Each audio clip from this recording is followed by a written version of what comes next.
Hello everyone, this is MC Deck Discussions and I'm Abby Small and we're here with another deck discussion today. This is basically a follow-up to the original video where I went ahead and created several decks.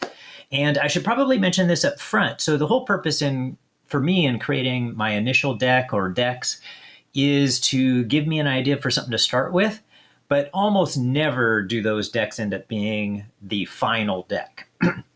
So then I start doing my play testing and refining. And even after I created those decks, I immediately started making some changes, seeing something maybe that was obviously missing that I didn't notice at the time that I created the deck. So adding those kind of things. So usually I make some changes even before I start playing. So I don't actually use any of those three decks as they were. Same occurred when I did this with Iceman. But then as I start to play test, I discover that there were some things I didn't predict and I start making changes. So I actually want to talk about some of the cards that were in this deck initially that I removed. And I even brought one card in and removed it afterwards, even though it had some effectiveness. So let me zoom in a bit more. All right. So first of all, so let's go right here. So first of all, it's called Ready to Rumble in the Jungle. It's a protection deck, and it is overall a repurposed deck as kind of you might say, a major mechanic in it. But let's go ahead and look at some of these refinements that I made right away. Oh, I'll mention this up front too, right? So the villains that I did test against were Claw, and always in both standard and expert, one right after the other. So Claw, Unis, Four Horsemen, and Magneto. All right, so for the deck refinements, originally I had Atlas Bear in here, who is also a Wakanda ally, right? So we have three other Wakanda allies in here already with Aneka, Ayo, and Okoyo. I thought Atlas Bear was going to be valuable, but it didn't take long before I realized that she really wasn't much of an asset in the deck, so just removed her. And when I did, I added a second copy of Energy Shield. So let me point out what Energy Shield is. So it's and it comes from Silk's deck card pack, by the way. So it's a tech item, 0 cost, attached to a character, max 1 per character, and it has this interrupt. When attached character would take any amount of damage, spend X energy resources, and prevent X of that damage. So it is simultaneously highly valuable to protect an ally and keep them in play, but also in a repurposed deck is a very, a 0 cost tech upgrade that we can get into play and use for repurpose to ready your hero. So highly valuable. So I added a second copy of that. And after I added that, I saw that that was definitely a good idea. And I also added Rogue. And Rogue was a great asset in the deck. Like when I would get her into play, she did a lot of work. But it was the allies overall just felt too costly at that point because we already had Okoye at 4 cost as well, and T'Challa at 4 cost. Nick Fury is 4 cost as well, but he doesn't really count in my mind as 4 cost because of because of his card draw. But the main things were that between Okoye and T'Challa and now Rogue, there was just too many 4 cost allies. They were too pricey. So I ended up making some refinements again, maybe a couple gameplays later, and I removed Rogue. I also removed both copies of What Doesn't Kill Me. So originally this had two copies of What Doesn't Kill Me in it for some extra readying as a repurposed deck, so you can get even more uses from your repurposing. We should probably mention, in case anybody's not familiar with it, here is the repurpose card, right? So it's a 0 cost event, and it has this hero action: discard a tech upgrade you control. You can then ready your hero and choose thwart, attack, or defense. Until the end of the round, your hero gets plus X to that chosen power, where X is equal to that upgrade's printed cost. So when I used it with my 0 cost upgrades, all it does is ready your hero, but very cheaply. And then, but when I use it for with these others, like the energy barriers, then I get +2 to the attack or the thwart. And force field generator is in here too, so that could be +3. All right. So, but I ended up removing those What Doesn't Kill Me's, both copies of that, And because of that, I originally had Quinn Carrier in here, which you have to have an Avenger trait to play Quinn Carrier, but I was cheating it in with build support, right? So the player side scheme that when defeated, each player may search their deck and discard pile for a support with a cost of 3 or less and put it into play. So I was using that to get Quinn Carrier in because Quinn Carrier could generate a wild resource, which could help pay for what doesn't kill me. So all of that to say, I actually ended up removing Quinn Carrier because I no longer needed it for that. And when I did that, I brought Helicarrier in to serve as basically a faux resource generator instead. I brought in 2 copies of Ready to Rumble and Nick Fury Sr., and this is really what made the deck function the way it needed to. So let me go ahead and go over the deck the way it is now, some of the key elements of it, and then mention what the problem was initially. So let's look at Shuri's abilities here, Black Panther Shuri's abilities. So first of all, I'm going to go to her alter ego ability, and let's go ahead and show this on some other cards, because if I click on this, right, we don't see any pictures. So let me show this elsewhere. All right, so this is from Hall of Heroes LCG, in case anybody doesn't happen to be aware of that. Right, you can find all of the release schedule for Marvel Champions there. And let's zoom in some so we can see Shuri. All right, so here's her alter ego. Let's go even further. All right, and I'd like to go full screen. Okay, so here's her alter ego right here, right? So she has 4 recovery.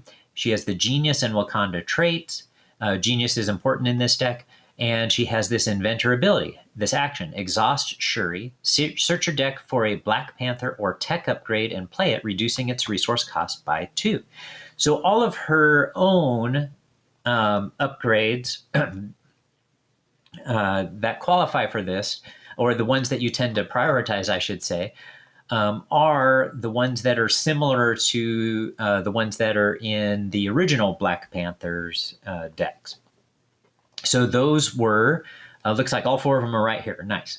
So we had 2 cost upgrades right here. So Kimoyo Beads, Panther Claws, Spider Bites, and Vibranium Suit. Notably, 2 of these are also tech upgrades. So that helps go along too with the repurpose build, which is why I really thought that this would make for a good repurpose deck. But what I did not foresee was just how much of a cost it was to do this piece right here, Exhaust Shuri. So I found that that was a real momentum killer. So it either I would not do this and therefore not get one of those upgrades out so that she could then thwart for 2. You can see on her Black Panther side, by the way, she has 11 hit points and a hand size of 6. On her alter ego side, hand size of 5 on her hero side. So she could then thwart for 2, but then she wouldn't have any of her assets out that would help her to do even more thwarting, and she could only attack for 1. So I would either sacrifice that way, not being as effective at doing it because I didn't get one of her upgrades out, or I would sacrifice because I couldn't use this ability unless I happened to get lucky and get out my repurpose cards. So when I made these other changes, all of that changed. All of a sudden, the deck became effective from play 1. So let's get into why that is. So let's go back to the deck. All right. So first of all, notice there are 3 copies of Repurpose, right? We said that's a 0-cost card. And we have 3, 4, 5, 6 tech upgrades in addition to the 2 upgrades that she has herself that are also tech upgrades. So that's a total of 8 tech upgrades, which means there are plenty of upgrades to be able to use Repurpose with. So what happened when I made these changes, when I added in 2 copies of Ready to Rumble? So one of the problems with What Doesn't Kill Me is you cannot use it on turn 1 because you have to heal 2 damage from your hero in order to ready your hero. Well, at the beginning of the game, you don't have any damage. So you can't do that because of the cost arrow. So another key was also actually Nick Fury Sr. So between these additions, so getting 2 copies of Ready to Rumble an extra copy of Energy Shield, so that zero cost tech upgrade. Originally, I only had one, so now I had two of those, two copies of Ready to Rumble. So now here, those are four. Those make four copies of four easy things that can possibly get into play. Plus, also Nick Fury Sr. has either the ability to draw two cards, which provides something necessary, plus he has his own 2 attack and 2 thwart, or he could immediately remove 3 threat from a scheme, right? So Nick Fury Sr., so one of the choices is he could remove 2 threat, 3 threat from a scheme, and then of course he still has his 2 attack and 2 thwart.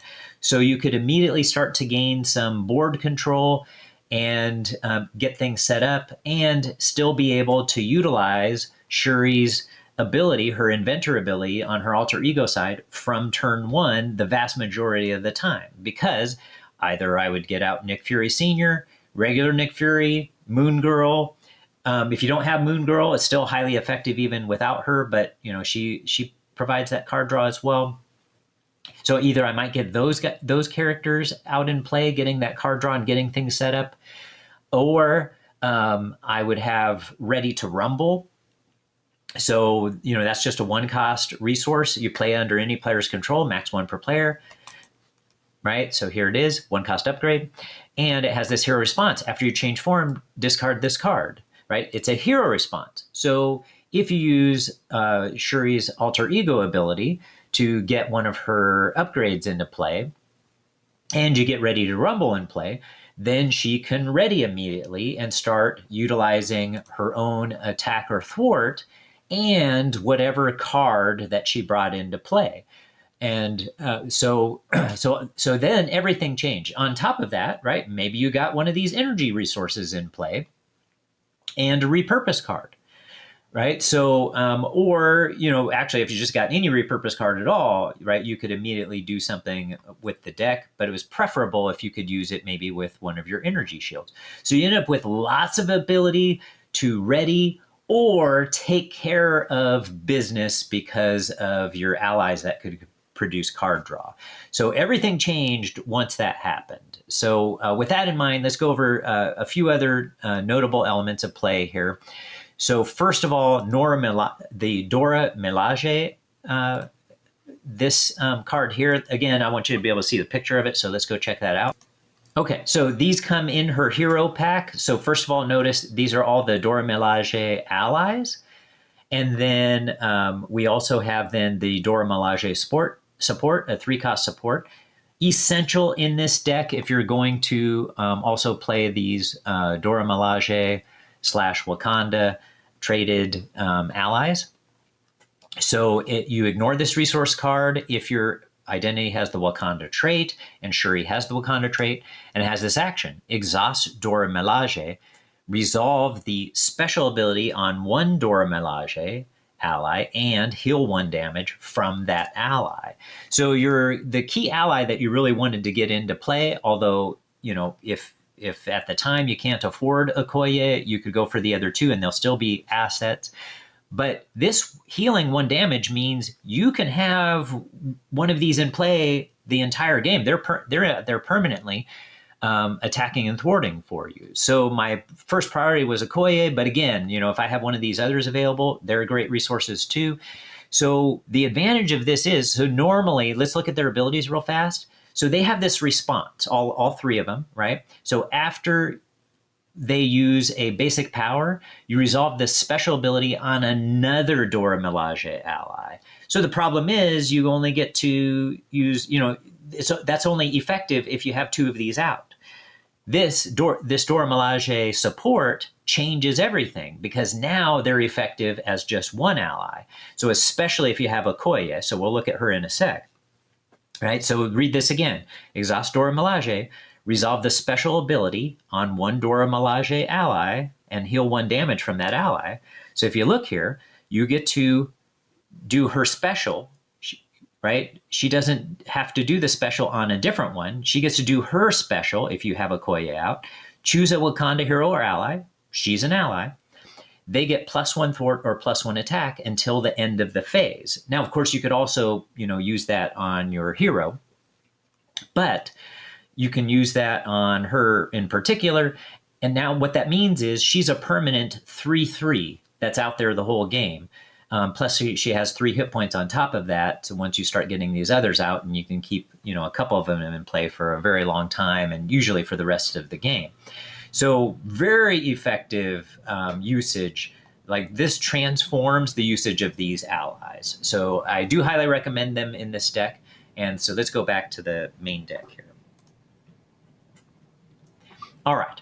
So that means we did have, Dora Milaje, highly valuable. And like I said, we have the 3 Dora Milaje allies in play. Already mentioned Helicarrier, Leo Fitz, really valuable in here too, 3-cost ally. So this build support, by the way, the primary target for build support, right? That's our 1-cost player side scheme. Primary target for that, right? So, actually, I better mention it first, right? 3 threat. When it's defeated, each player may search their deck and discard pile for a support with a cost of 3 cost or less, put it into play. So now we would put Helicarrier into play. Oh yeah, I guess I read that before, as our first priority. But Leo Fitz, typically the second priority after that, because then Leo Fitz is able to, has an alter ego action, exhaust Leo Fitz, search your deck for a tech card and add it to your hand. But if you happen to also have Leo Fitz in play, then the Elephant's Trunk is another great resource. So that comes right in her deck. Exhaust the Elephant's Trunk, it's an alter ego action, and up to 2 other Wakanda allies and or supports you control, draw 1 card for each card exhausted this way.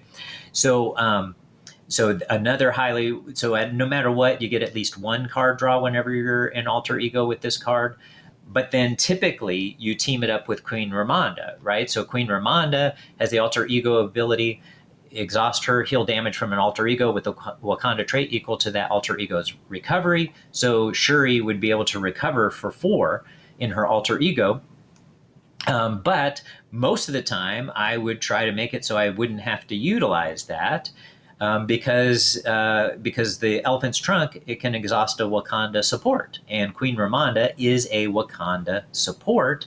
So then you can get a 2-card draw every time you're on alter ego side. If you don't have to use the healing. So that ended up working really well. So altogether, everything combined really nicely. So Leo Fitz ends up adding, one of these. By the way, as your main target for Leo Fitz, I would recommend typically that you would go for this energy shield, because then it's a 0 cost and you could immediately put it into play. Unless I just wanted to utilize Leo Fitz's ability just to get a tech card out as a resource to use to play another card. Then I would probably grab Energy Barrier instead. All right. And then I can't remember if I mentioned this earlier, but another card that I would sometimes grab with Shuri's alter ego ability is Force Field Generator, right? So it has 6 use counters on it, max 1 per player, and it has this Forced Interrupt. When you would take any amount of damage, remove that many energy counters from here. For each energy counter removed this way, prevent 1 of that damage. So you can prevent up to 6 damage. So usually helps with multiple attacks to prevent those. Plus ends up being a great target since it's a 3-cost card. But Shuri ends up being able to play it for 1 cost because of her, alter ego ability, right? So she gets to reduce the resource cost by 2. So she gets to play it for 1.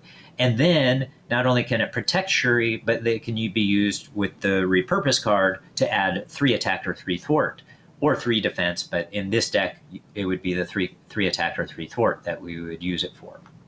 All right. So any other things? We, of course, have Ingenuity here, right? With her having the Genius trait, we're going to want that. And that's also what allows us to play Moon Girl in this deck. All right. So I think that pretty much covers all the things. Let me just double check. Okay, yeah, that pretty much does it. So I do highly recommend this refined deck. The earlier deck was very inconsistent. It had a fair number of victories, but it also felt like it could lose against just about anybody at the same time. Like sometimes you could have a great setup and really get going, and other time, once you got going, you were in good shape. But other times you could really have a rough start. And this deck, this refined deck, really helped to counteract those rough starts and allowed her to be highly consistent. And the damage output, by the way, surprised me. I didn't expect it to be as high. So once I refined this deck, the last 4 games, did anywhere from 20 to 1 to 29 points on the final attack, or excuse me, the final, what would you call it, the final turn. So on the final term, she did the last 4 games 21 to 29 damage. Right? One of them was 28, one was 29, 121, 123 or something like that. So really high output of damage on the final turn. In a variety of ways, sometimes because of the card draw, sometimes because of the repurposing combined in there, the great allies that could hit really hard, multiple allies. So it was pretty cool the way it worked out. All right. So if you enjoy this kind of content, please like and subscribe. And I also enjoy having conversations with people in the comment section. So feel free to comment there. Have a good one, everybody.